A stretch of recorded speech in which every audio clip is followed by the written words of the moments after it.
Hello dear students, we have continued our chapter The Rise of Nationalism in Europe. This is part 3rd. Now today we have discussed the making of nationalism in Europe. Because Europe के अंदर बेटा nationalism का जो idea आया वो French revolution से gain किया इन्होंने. बट नाउ आइडिया तो इन्होंने गेन कर लिया बेटा, बट बेसिकली वहाँ पे क्या सिचुएशंस थी. ठीक है, in here there is the some important dates. आपके बॉक्स में आप देखोगे बेटा, बुक्स के अंदर एक बॉक्स बना हुआ है और इस बॉक्स में कुछ डेट्स दे रखे. There is the important dates. ठीक है, ये आपको अच्छी तरह से लर्न करनी चाहिए बेटा. सबसे पहले हम इसी को डिस्कस करते हैं, सम इम्पॉर्टेंट डेट्स. देखिए 1797 Napoleon invaded Italy's, Napoleon war began. तो जो नेपोलियन वार था बेटा, उन्होंने अटैक किया था इटली पे. तो जो ईयर है वो 1797. 1814 1815 फॉल ऑफ नेपोलियन. यहाँ से बेटा नेपोलियन का पतन शुरू होता है. The Vienna peace settlements. ठीक है, सो ये ईयर याद रखना 1814 टू 1815. 1821 Greek struggle.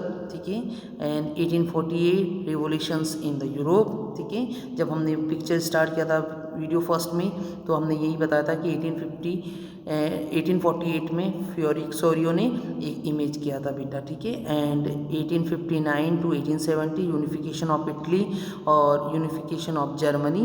1866 टू 1871. ये दोनों ही पॉइंट आपके चैप्टर में लेटर ऑन आएंगे, जिसको हम डिटेल से डिस्कस करेंगे. स्लाव नेशनलिज्म गैदर्स 1905 में.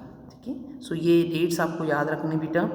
Now the making of nationalism in Europe. तो if you look the map of the mid 18th century, तो बेटा जो मिड 18th सेंचुरी का जब हमने प्रीवियस क्लास में look in this map, so यहाँ पे आप देखेंगे बेटा इस मैप में ये जो कंट्रीज़ है, अलग अलग कंट्रीज़ है. ये सब कॉन्टिनेंट के अंदर कंट्रीज सेटअप है, बट इनके अंदर यूनिफिकेशन नहीं है. ये एक एक कंट्री की तरह ट्रीट नहीं कर रहे. ठीक है, अलग अलग सब अपने अपने फ्रीडम्स को लेकर स्ट्रगल कर रहे हैं, सब अपने अपने को देख रहे हैं बेटा. बट जो अभी हम सिचुएशन देखते हैं, ये जो मैप है बेटा 1848 का, मिड 19th सेंचुरी का है. But now in the present scene, जो आज का हम मैप देखते हैं ना बेटा यूरोप में, तो वहाँ पे ये इतना स्टेट नहीं है. ये सब एक दूसरे के साथ मर्ज होके बेटा इनके नंबर्स ऑफ स्टेट कम हो गए, and then we call the nation states. ठीक है, सो यही बात यहाँ पे कह रहा है बेटा. If you look the map of the mid 18th century, तो 18th सेंचुरी के मैप को आप जब कंपेयर करते हैं in the present time of the map Europe, you will be that the find were no nation state we known them today. जिसको आज हम जानते हैं बेटा, वैसा कोई भी नेशन स्टेट्स उस समय नहीं था. What we know today as the Germany, Italy and Switzerland were the divert into the kingdoms. ठीक है, वो उस समय किंगडम्स में डिवाइडेड थी. Duchies and the cantons were the rules of the autonomous territories. जो बेटा उनको एटोनमस टेरिटरीज थे, वहाँ पे वो रूल कर रहे थे.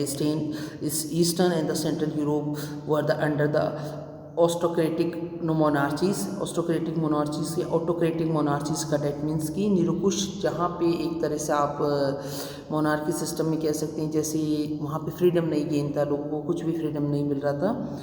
With in the territories of which they live the diverse peoples. Diverse peoples का मीनिंग भी बेटा जो भी लोग थे वहाँ पे रहने वाले, वो पर्टिकुलरली किसी एक कम्युनिटी से बिलोंग नहीं कर सकते. डिफरेंट डिफरेंट कास्ट के, डिफरेंट डिफरेंट कलर ग्रुप्स के लोग वहाँ पे रहे थे.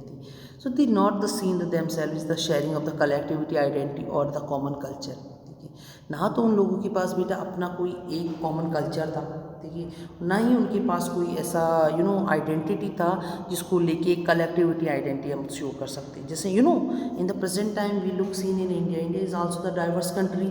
बहुत सारे लोग यहाँ पे रहते हैं, अलग अलग डिफरेंट डिफरेंट कम्युनिटी के लोग रहते हैं बेटा. बट फिर भी हमारे अंदर एक फीलिंग है, we have Indian, we all know कि हम सब क्या है, इंडियन से. एक हमारा एक कॉमन सिस्टम हमारा होता है, कुछ रिचुअल्स हैं जो सभी हम अडॉप्ट करते हैं. बट उस समय ये चीज़ें वहाँ पे नहीं थी बेटा. Often they have the spoken different languages and the belong to the different ethnic groups. अलग अलग बोलियाँ बोलते थे लोग बेटा, और उनके अलग अलग ग्रुप्स थे. The Habsburg empire that ruled in the Austria Hungary. तो देखो ये आप अंडरलाइन करें बेटा, हब्सबर्ग एम्पायर था, उसने कौन सी कंट्री पे रूल किया, ऑस्ट्रिया और हंगरी पे. तो for example was the patchwork of many different regions and the peoples, it including the Alpine regions, the Tyrol, Austria and Switzerland, as well as the Bohemia, where the aristocracy is the predominantly German speaking. ठीक है, तो यहाँ पे जो German speaking language का जो area था वो ज़्यादा. It also the including the Italian speaking provisions. ठीक है, अब देखो बेटा जो ऊपर वाले एरिया है ट्रॉयल ऑस्ट्रिया एंड स्विट्जरलैंड, यहाँ पे जो लोग हैं उनका कम्युनिटी है वो अलग है, उनका लैंग्वेज अलग है। और कुछ लोग उसी लैंग्वेज पे जर्मन लैंग्वेज के बेस पे, वहाँ पे एक अदर लैंग्वेज था इटालियन लैंग्वेज, जो इटली कंट्री के लोग थे। Speaking provisions area Lombardy Britannia in Hungary, half of the population spoken magyar, while the others half of spoken of the variety of the dialects। Dialect अलग अलग बोलियाँ, अलग अलग उनकी लैंग्वेजेस थी बेटा।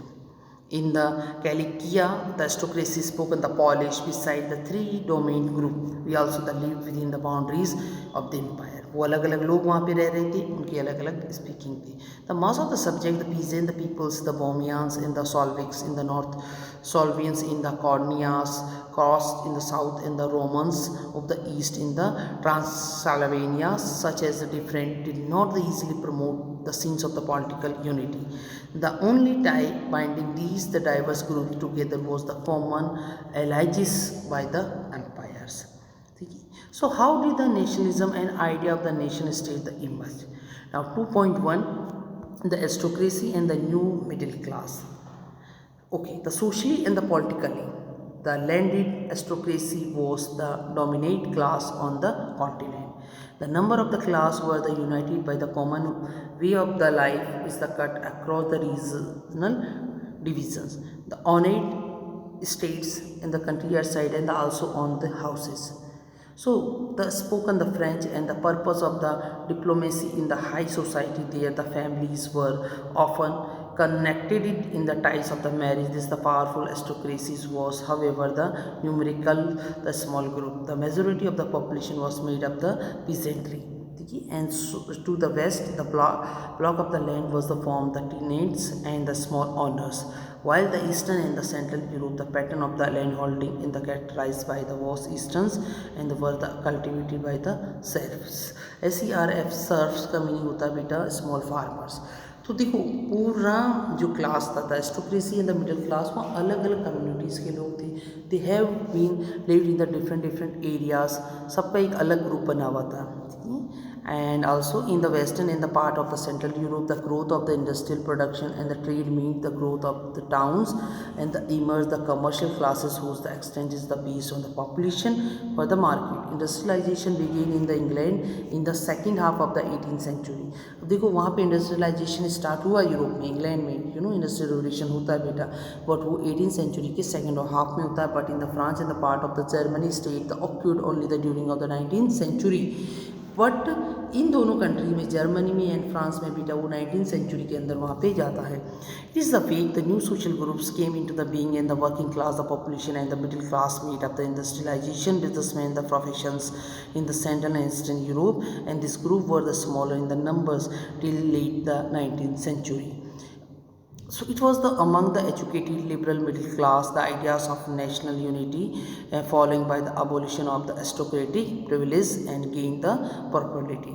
So ये जो सारी चीज़ें हो रही है बेटा, अलग अलग ग्रुप्स बनी, अलग अलग डायलेक्ट्स बनी, भाषा के आधार पे, अपने रहने के आधार पे, अपने रिचुअल्स के आधार पे लोग डिवाइड हो रहे हैं बेटा, अलग अलग ये कम्युनिटीज़ में बढ़ रहे। So today we have discuss 2.1 तक बेटा। सो इफ़ यू हैव आपको इसको एक बार बेटा चैप्टर्स को रीड करना है, यू रीड द चैप्टर्स 2.1 तक, उसके बाद वीडियोस को देखिए बेटा, देन यू अंडरलाइन करें बेटा main points. If you have any problem any doubt, आपको कोई वर्ड नहीं समझ में आ रहा है, so you type me personally, आप मुझे मैसेज करें। आपका कोई भी प्रॉब्लम हो बेटा कि हमें ये लाइन नहीं आया, पर्टिकुलरली वर्ड समझ में नहीं आया, सो यू आस्क मी बेटा पर्सनली, है ना। Okay, thank you for this video बेटा, थैंक यू।